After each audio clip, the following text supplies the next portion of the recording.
we now train and offer consultation, high-level consulting to our clients to show them how to do that on a whole different level.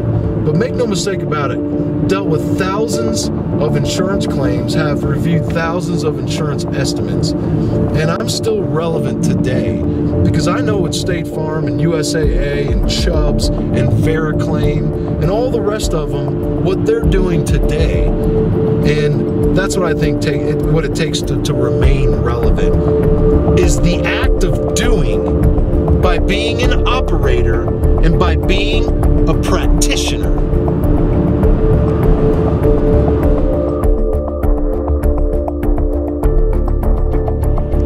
So what made you get into the insurance restoration game? You know, I had it was a sales ad that I responded to for a sales position at a local roofing company in just before the millennium, 1998, I believe, and went there to apply for a position as a sales rep. It's funny that you asked that because even though I knew nothing about roofing, knew nothing about construction, I used to do landscaping, so I knew about labor. And as far, as deep as I ever got with construction was like building a retaining wall or a patio or a deck, maybe even. But to build a roof or drywall or any of those things, trim, carpentry, none of those. I knew nothing about mechanical or electrical or anything about plumbing or engineering. Like literally, my wife would not ask me to hang a mirror on the wall because that would be the sure way to mess it up. So I was the most unlikely person in the world to go after a job like that, but I thought maybe I could do it. I had enough confidence that I could maybe do it. And I remember in the first training session that I took for that first company, they were talking about like the ridge and eave and drip edge and rakes and all that. I didn't know what any of that stuff was. I mean, I got all that mix of fascias. Oh Lord, I was so confused. And that really came across. Like, I think if you have knowledge, it helps, it's like anything. It helps you breed confidence. And in sales, that confidence helps you sell. So I was actually not very successful. I'd love to say, oh, I got right into it, hit the ground running, and made millions of dollars. It wasn't like that at all. I mean, I was a complete dunce, complete failure. I didn't know how to do that stuff at all. But it was a shocking idea to me that these little bit of hail would completely, if it hit the roof, just little size hail, if it hit a roof, then that roof completely needed replaced, and the insurance companies had no problem really paying for it, and all that the client had to pay was the deductible. Like, that just baffled me. I'd already done some sales, and so usually with sales it's hard because they have to come up with the money. That's everything about making the sale, is people don't feel like they can afford it, right? So this is something the roof is their most important part of their home. It's one of the most important really thing in their life, whether they know it or not. And the fact that it is damaged and it must be replaced, they have insurance, the insurance company's happy to pay for it. So it just really that idea baffled me, but I just didn't do very well. I was a slow learner, and I was kind of in and out of it. I didn't do well with the first company. I don't really, think they didn't give me a lot of good leads, and I didn't get a lot of good leads of my own. So it was on, to try another company, and then I went and dibbled and dabbled with other things. And then in 2004, Hurricanes Gene, Charlie, Ivan, and Francis busted down the middle of Florida, and I had a friend who was a subcontractor, roofing subcontractor in Florida, and he was dating my wife's best friend. So one of his trips back to town in Ohio where we lived, we went out to dinner, and he was telling me about everything that was happening in Florida, and he goes, Chad, you wouldn't believe it, you should go there, you'll make millions of dollars, like you'll be on a ladder and people come up and grab a hold of your leg and they'll say, please come over and sign me up for a new roof. And I was like, and he thought his idea was that I was, outgoing and maybe personable, and so therefore I must be an incredible. And he knew I had done roofing sales, and so in his mind I was like a roofing, sales rock star, even though couldn't be further from the truth.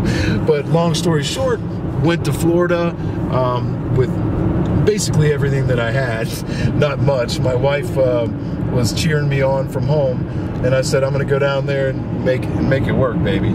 And I did. I went down there, long story, but I worked, the first company that he had got me on with was really a joke. They didn't have proper licensing set up. Their office was like in the out of a storage unit with no signage. They didn't even have contracts. They had no business cards, no brochures, nothing, literally nothing.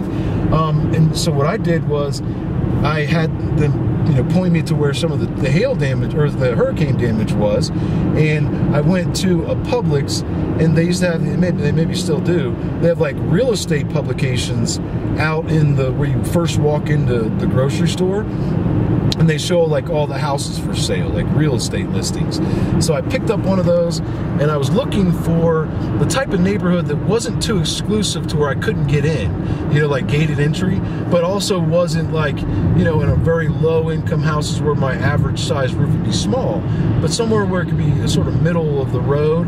And at the time, they didn't have Google Maps and all that nonsense. I had a Rand McNally map book that I opened up to the street from the index and had to find it on the grid, and drove to those areas, scouted them out, went to Office Depot. Remember, they didn't have contracts, so I got bid proposals. I bought them, their generic bid proposals. At the time, they did not have those in triplicate or duplicate, so I had to buy carbon paper to put between two copies, and that was a contract, right? And I went up and had them stamp like a little makeshift type logo on the top of it. It wasn't a logo, but it was something they could make real quick, like a stamp. They stamped it on there, so I had to go through and make carbon copies and stamp each copy and put the carbon paper in between and put it on my clipboard.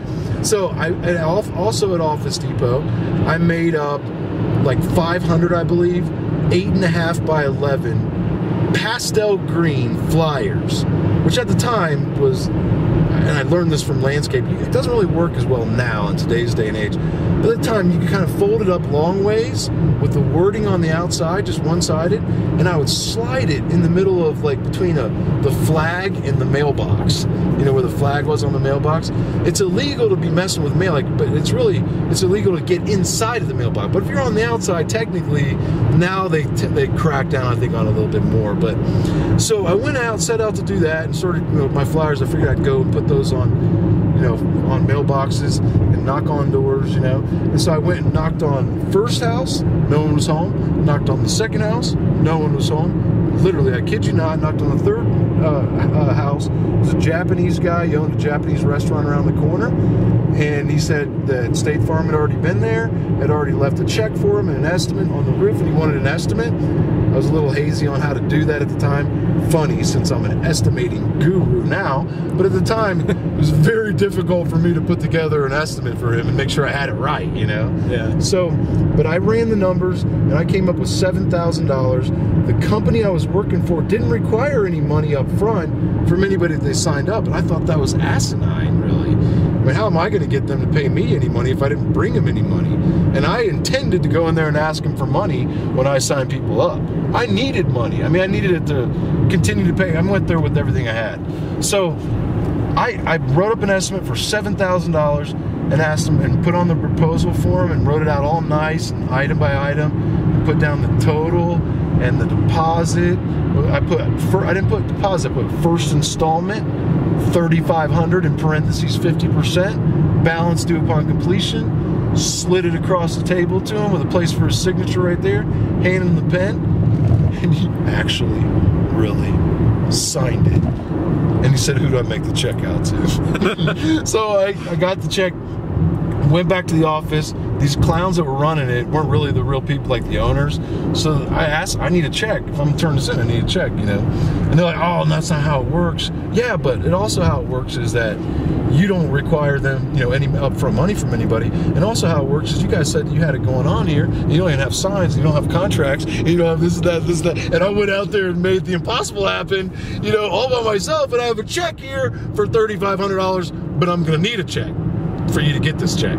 And so they get the owner on the phone from St. Louis, Missouri, out of town dude, right? He gets on the phone and he hears, you know, they told him a story, and he's kind of on the phone to kind of tell me how it is and how things work around here. But then I told him my story, and then he goes, well, wait a minute. Did you say you have a check? And I said, yeah. He goes, how much is the check? I go, $3,500. And the contractor's how much? I go, 7,000. How many squares? I don't even remember how many squares it was. He goes, okay. But put them back on the phone. And he put them back on the phone, and then he wanted to talk to me again. He said something to them. He put him back on the phone, and then he was like, listen, it worked out. They're going to write you a check now for $700, which is 10% of them. But the thing we want to talk to you about is we want you to go get more of these. So, I mean, but that didn't last long, you know. Like I was not about to stick around for a company. Like, I was able to pull a few more checks out of them, get things going, you know. Thanksgiving was like a month after I went there, and the goal was either to go home for Thanksgiving or to get my wife down for Thanksgiving, which I was able to do. Long story short, went to work for about 15 different companies during, you know, a few month period of time. They were all jokers. They all had problems. They all had flaws. They all had things that they did that was either unethical or just stupid. And, you know, one of the things I learned was that these insurance estimates that I kept looking at, they all looked the same, no matter who the insurance companies were. The prices looked very similar. The format was the same. And, like, it looked like they were using the same program to write this up. But the prices were a little bit different. Couldn't figure it out. Come to find out, there's a software program called Xactimate made by Xactware. And so I called the software company. This is the company that all the insurance companies use to write all their estimates. Come to find out, they're all using the same prices, different per market. And they update, at the time they update every quarter. Now they update every month. And so I contacted Xactware and I said, how could I get this program? And they said, we'll send you a copy of the disc. It's like, you know, it was like $100 and something. I think it was $150 a month at the time, which I thought was steep, but it was worth it. So at the time, you couldn't just download it. They had to send me, I had to wait for them to send me this copy of this disc. I couldn't wait to get this program. I got it and taught myself how to use it, and very quickly became a specialist, because construction companies don't have, at the time, no contractors ever used Xactimate. So I kept getting screwed over by these contractors, kept getting, you know, major sales for them. I ended up being put in these situations where I was doing all the estimates for all the sales reps at the company, you know, and then I would get screwed. And so I finally found my own licensed contractor in Florida and put together my own company and started up shop. Basically found I was going to get screwed by this company, and all these sold jobs were on the board, and I had these relationships with these people. I thought they were going to get screwed, and I went and formed a company and went and sat down at dinner tables of these people, and 4 of those meetings, of those conversations at a table, at a kitchen table with me saying, listen, you're going to get screwed basically. Here's how I know. Here's the documentation. But here's me, and here's what I, you know, and I have a licensed contractor here, and I've started a company, and I want you to come with me and have confidence in me that I'll carry you through and see this through, and you'll get everything done, and blah, blah, blah, right? Well, they hadn't paid any money yet to the other company, so 4 couples I was able to convince to sign and give me a down payment, and the rest was history, you know, like, so I mean, I did massive hurricane damage, and, you know, about a year or so into that, then I moved my wife down, got a nice house, you know, about a year or so into that, Hurricane Wilma hit South Florida. And we're talking about Miami-Dade County, we're talking about Broward County, we're like Fort Lauderdale, Palm Beach County, Boca Raton, one of the most wealthiest counties in America. And all 3 of those counties just got destroyed by Hurricane Wilma. I mean, it was one of the, I think it still remains like the top 5 costliest storms in the history of the nation. It was really devastating. And I had an inside contact down there who was a handyman, a Cuban guy, was in a Cuban community. Went down there the day after the storm. It was a Friday, I think, Thursday or Friday. By Monday, I had 24 contracts. So, you know, it's pretty impressive. You know, after that, worked, you know, several hurricanes, and started, you know, another company in Texas. General contract, got into fire and water because I wanted to stop relying on Mother Nature. Fire and water happens all the time. And then I became a specialist in fire and water. The next challenge was commercial, doing that on the commercial level, large loss. Became a specialist in that. But the catch was I was became 85 pounds overweight with high blood pressure. So I didn't like all aspects of the job, the business, right? I didn't like the production end of it. I think I was good at it, but I didn't enjoy it. It was not a passion of mine. And I felt like, you know, if I could ever get out of this, I will. And I was fortunate enough during a hailstorm to make an exit, make a deal with another company that wanted to get into the market. And I got out, and I was able to, able to buy enough time to figure out what my next step was. And so I wanted to do it right. I wanted to do what made me happy, what I enjoyed, because I was having a daughter at the time, and I knew that that's what mattered the most. I cared about my health. I was losing my life with my, you know, high blood pressure and overweight. And so I thought, what is it that I do that I love the most? And what that is inspections, estimates, and supplements. That's it. That's what I do the best. Relevant to, you know, are you going to be first to something else? I think I was first to be in that, you know, amongst some other people that maybe not around now. But I was first. Make no mistake about that. And so now I transition my business into away from the right, but is their whole sales force going to do it right? And so we've decided that we're going to do it right no matter what. And so we're only going to do it if we go and get the documentation ourselves. And so now we remain the only supplementing company, because that's not what we are anymore. We're not a supplementing company. We have gone all in on inspections and estimates. And on the supplemental side of it, where we're supplementing, we now train and offer consultation, high-level consulting to our clients to show them how to do that on a whole different level. But make no mistake about it, dealt with thousands of insurance claims, have reviewed thousands of insurance estimates, and I'm still relevant today because I know what State Farm and USAA and Chubbs and Vericlaim and all the rest of them, what they're doing today. And that's what I think what it takes to remain relevant is the act of doing by being an operator and by being a practitioner.